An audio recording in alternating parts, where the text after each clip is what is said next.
बिस्मिल्लाहिर्रहमानिर्रहीम। अस्सलाम वालेकुम नाज़रीन, मैं हूं ज़ैन अली।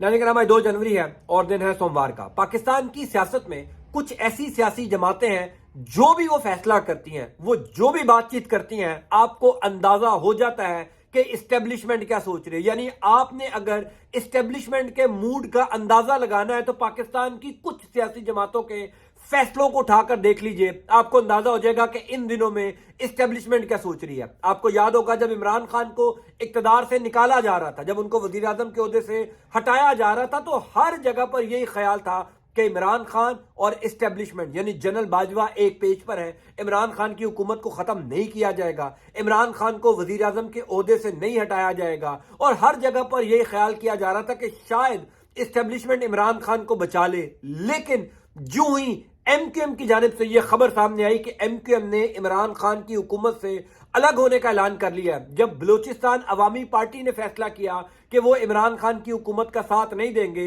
और कौमी असम्बली में जो इमरान खान को एतमाद का वोट लेने का कहा गया है वो उसमें इमरान खान के ऊपर एतमाद नहीं करेंगे, तो सबको यकीन आ गया कि अब इमरान खान की हुकूमत नहीं बच सकती। चूंकि कुछ सियासी जमातें ऐसी हैं वो जब भी फैसला करती हैं आप बड़ी आसानी से अंदाजा लगा लेते हैं कि इस्टेब्लिशमेंट क्या सोच रही है। गुज़िश्ता 4-5 दिन के अंदर पाकिस्तान के सियासी मामलात में जो तब्दीली आई है, जो हवाओं का रुख तब्दील हुआ है, उससे अंदाजा हो रहा था कि इस्टेब्लिशमेंट और शहबाज शरीफ की हुकूमत अब एक पेज पर नहीं रही। यह ख्याल पहले दिन से किया जा रहा था कि ज्यादा अरसा तक शहबाज शरीफ की हुकूमत और इस्टेब्लिशमेंट एक पेज पर नहीं रह सकते। नून लीग तो खास तौर पर फौज के साथ कभी भी लंबा अरसा एक पेज पर नहीं चल सकते, इनकी लड़ाई होनी है। और उस लड़ाई का अंदाजा आपने कैसे लगाना है, इस्टेब्लिशमेंट के मूड का अंदाजा कैसे लगाना है। ये जो 2-3 सियासी जमातें हैं ये खुद को शहबाज शरीफ की हुकूमत से अलग करेंगी तो आपको अंदाजा हो जाएगा कि इस्टेब्लिशमेंट क्या सोच रही है। पाकिस्तान का माजी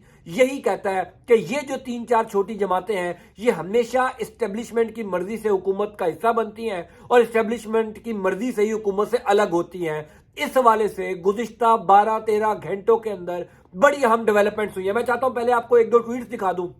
उसके बाद आपको बताऊंगा कि एमक्यूएम ने अब बाकायदा तौर पर शहबाज शरीफ की हुकूमत से अलग होने का ऐलान कर दिया है। ये वो वाला ऐलान नहीं है कि उन्होंने शायद अपना रेट बढ़ाने के लिए किया, शायद कुछ और वजारतें लेने के लिए किया। चूंकि गुज़िश्ता 3-4 दिन में जो डेवलपमेंट्स हुई हैं उससे अब ये अंदाजा हो रहा है कि इस्टेब्लिशमेंट ने एमक्यूएम को शहबाज शरीफ की हुकूमत से अलग होने का हुक्म दे दिया है। ये वो वाली अलहदगी नहीं है जो गुज़िश्ता 3-4 महीनों से हम सुन रहे हैं। अब वाकई में शहबाज शरीफ की हुकूमत के खात्मे का दिन करीब आ गए हैं। आरिफ उमीद भट्टी साहब ने इस हवाले से ट्वीट किया है, आप जरा वो देखें। एमक्यूएम की हुकूमत से शिकायत बढ़ गई, वजीर आजम की पाकिस्तान पीपल्स पार्टी की क्यादत से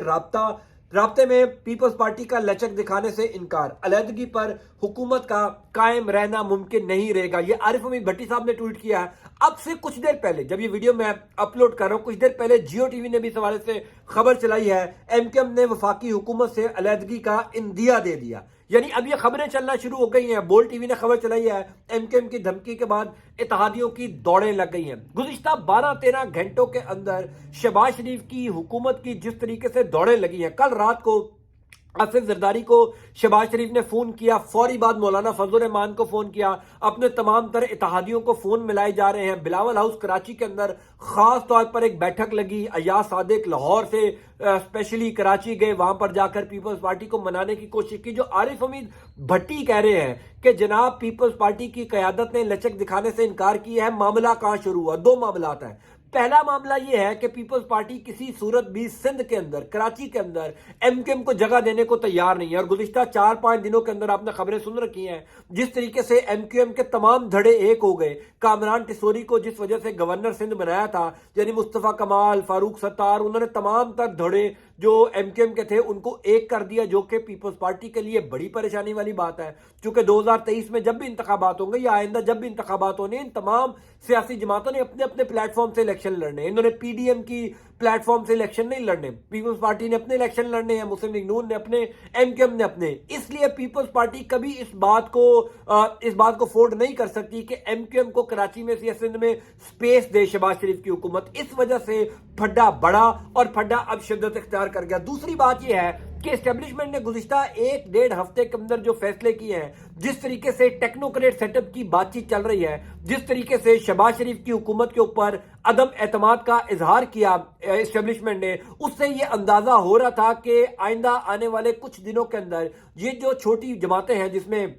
ایم کیو ایم ہے، جس میں بلوچستان عوامی پارٹی ہے، مسلم لیگ کاف، چودھری شجاعت حسین کا جو گروپ ہے، یہ حکومت کے اوپر عدم اعتماد کر کے حکومت سے علیحدہ ہو سکتی ہیں، چونکہ اسٹیبلشمنٹ اس ٹائم یہ چاہتی ہے کہ شہباز شریف کی حکومت نہ چلے، چونکہ اسٹیبلشمنٹ عدم اعتماد کا اظہار کر چکی ہے، معاشی صورتحال بہت بری ہو چکی ہے، اور ان کو ایک ایسا سیٹ اپ لے کر آنا ہے جو مارچ کے مہینے میں جب آئی ایم ایف کا اجلاس ہو، اس اجلاس کے اندر سخت فیصلے کر سکے۔ 600 ارب روپے کے قریب کوئی ٹیکسز ہیں پاکستان کے اوپر جو لگنے ہیں، پیٹرول کی قیمتیں بڑھنی ہے، مہنگائی ہونی ہے، وہ فیصلے ٹیکنوکریٹ سیٹ اپ لے، یا کوئی ایسی عبوری حکومت لے جو پھر آئندہ انتخابات میں چلی جائے اور انتخابات کروا دے عمران خان کا مطالبہ مان کر۔ اس کا مطلب یہ ہے کہ اس دفعہ جو ایم کیو ایم نے دھمکی دی ہے، اس دفعہ جو ایم کیو ایم نے شہباز شریف کی حکومت سے الگ ہونے کا اعلان کیا ہے، یہ سنجیدہ اعلان ہے۔ گو کہ ہم تمام تر تجزیہ کاروں کو، صحافیوں کو اس بات کا یقین نہیں آتا، تمام تر جو پولیٹیکل اینالسٹ ہیں ان کو بھی اس بات کا پتا ہے کہ ایم کیو ایم خود سے کوئی فیصلہ نہیں کرتی، ایم کیو ایم اپنی مرضی سے کوئی فیصلہ کر ہی نہیں سکتی، یعنی ایک ایک سیٹ کے اوپر اسٹیبلشمنٹ کی مرضی چلتی ہے، ان کی اسٹیبلشمنٹ کی مرضی سے وہ نمائندگان کو کھڑا کرتے ہیں۔ اب لگ رہا ہے کہ اسٹیبلشمنٹ نے خود شہباز شریف کی حکومت سے علیحدگی کا کہا ہے ایم کیو ایم کو، اسی وجہ سے گزشتہ 1-2 دنوں کے اندر بڑی امپورٹنٹ ڈیولپمنٹس ہوئی ہیں۔ خبر یہ ہے کہ شہباز شریف کو بھی اس بات کا اندازہ ہو چکا ہے کہ شاید اسٹیبلشمنٹ اب وہ سہولت ہمیں فراہم نہ کرے، گو کہ جب سے جنرل باجوہ ریٹائر ہوئے، جب سے آرمی چیف عاصم منیر صاحب آئے ہیں، تب سے یہ خیال کیا جا رہا تھا کہ جو سہولت شہباز شریف کی حکومت کو پنڈی سے پہلے مل رہی تھی اب وہ نہیں ملے گی، لیکن یہ اتنی جلدی تبدیلی ہو جائے گی، یہ اتنی جلدی معاملات خراب ہو جائیں گے، یہ بھی کسی نے نہیں سوچا تھا، چونکہ اصل وجہ معاشی صورتحال بنی ہے، اصل وجہ پاکستان کی اکنامک کنڈیشنز بنی ہے، اسی وجہ سے شہباز شریف کی حکومت کا گھر جانے کی خبریں گزشتہ 2-4 دنوں سے شہر اقتدار میں گردش کرنا شروع ہوئی ہیں، اور اب یہ خبریں میچور ہو رہی ہیں، خاص طور پر جب ایم کیو ایم، بلوچستان عوامی پارٹی اور 2-3 چھوٹی جماعتوں نے اگر حکومت کے اوپر عدم اعتماد کر لیا، تو ایک بات یقین ہے کہ اگر ایم کیو ایم علیحدہ ہو گئی، یعنی اگر ایم کیو ایم واقعی سنجیدہ ہے شہباز شریف کی حکومت چھوڑنے کے لیے، تو اس کا مطلب شہباز شریف کی حکومت تو پھر ایک ہفتہ بھی نہیں رہ سکتی۔ اگر آئندہ آنے والے 2-3 دنوں میں ایم کیو ایم خود کو الگ کر لیتی ہے، صدر مملکت عارف الوی شہباز شریف کو اعتماد کا ووٹ لینے کا کہتے ہیں، تو پھر ایم کیو ایم علیحدہ ہو چکی ہوگی اور شہباز شریف کی حکومت ختم ہو جائے گی۔ لہذا پاکستان کی سیاست میں پس پردہ بہت معاملات چل رہے ہیں، اسٹیبلشمنٹ کا موڈ پتہ چل رہا ہے کہ وہ کیا ہے، اور اسٹیبلشمنٹ کے موڈ پر ہی پاکستان کے اندر حکومتیں بنتی بھی ہیں، گرائی بھی جاتی ہیں، بدقسمتی ہے لیکن ریئلٹی بھی یہی ہے، اور آئندہ آنے والے دنوں میں شہباز شریف کی حکومت کے لیے کوئی اچھے دن نظر نہیں آ رہے۔ اسی وجہ سے اس طرح کی خبریں نیا سال شروع ہوتے ہی آنا شروع ہو گئی ہیں کہ فلاں پارٹی ناراض ہو گئی، فلاں پارٹی الگ ہو گئی، ٹیکنوکریٹ حکومت آ گئی، ٹیکنوکریٹ حکومت کے لیے پلاننگ شروع ہو گئی۔ کچھ بھی ہو، آئندہ آنے والے دن بڑے انٹرسٹنگ ہوں گے، میں آپ کو اپڈیٹ کرتا جاؤں گا۔ انٹل نیکسٹ ٹائم، اللہ حافظ۔